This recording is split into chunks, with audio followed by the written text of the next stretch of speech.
I'm Ed Highland. This is ASA TV. We're here today talking about MACRA and also the perioperative surgical home. My guest is Dr. Mike Schweitzer. Thank you so much for coming by and sharing this information for us. Ed, thanks for inviting me. I appreciate you being interested in these topics. A lot of things that are going to be happening in the very, very near future. First, let's talk a little bit about MACRA. What should ASA members know about the Quality Payment Program?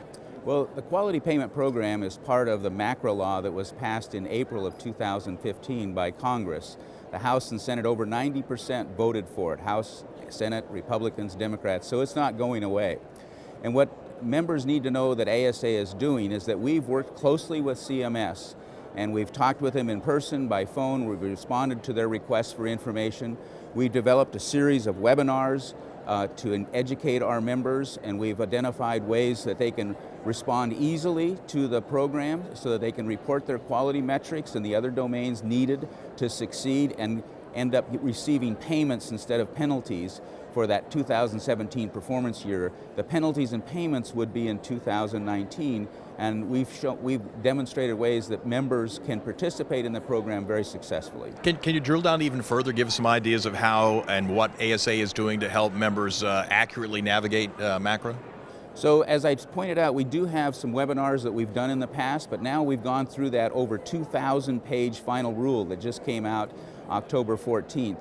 We'll be developing more webinars, and I would recommend that ASA members go to the ASA website. We'll have a lot of information there, and we'll have specific ways to report your quality metrics and your other domains so that you can be successful in this program. And in addition to that, we'll have educational sessions at various meetings. We have educational sessions at this annual meeting and at other ASA-sponsored meetings throughout the year. Well, let's talk a little bit about the perioperative surgical home, and we'll get into how that relates to MACRA. But first, how about a definition? What is a PSH?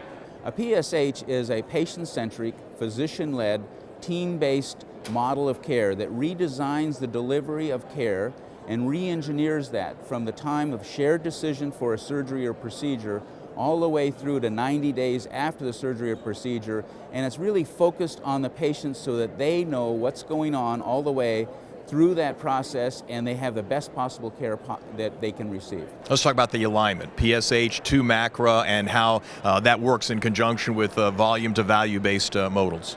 So it works out great to have this alignment between PSH and MACRA, because the goals of MACRA are really to have better patient care, higher quality of care, and at lower cost. And the perioperative surgical home is re-engineering and redesigning the delivery of care so that you do have better patient experience, higher quality at lower cost.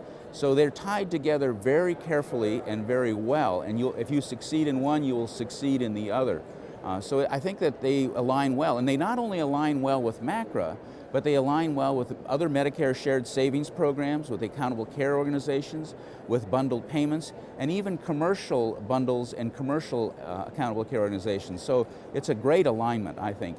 Well, let's talk about PSH, MACRA, and as the members out there may be asking, what is ASA doing for me to help me navigate both?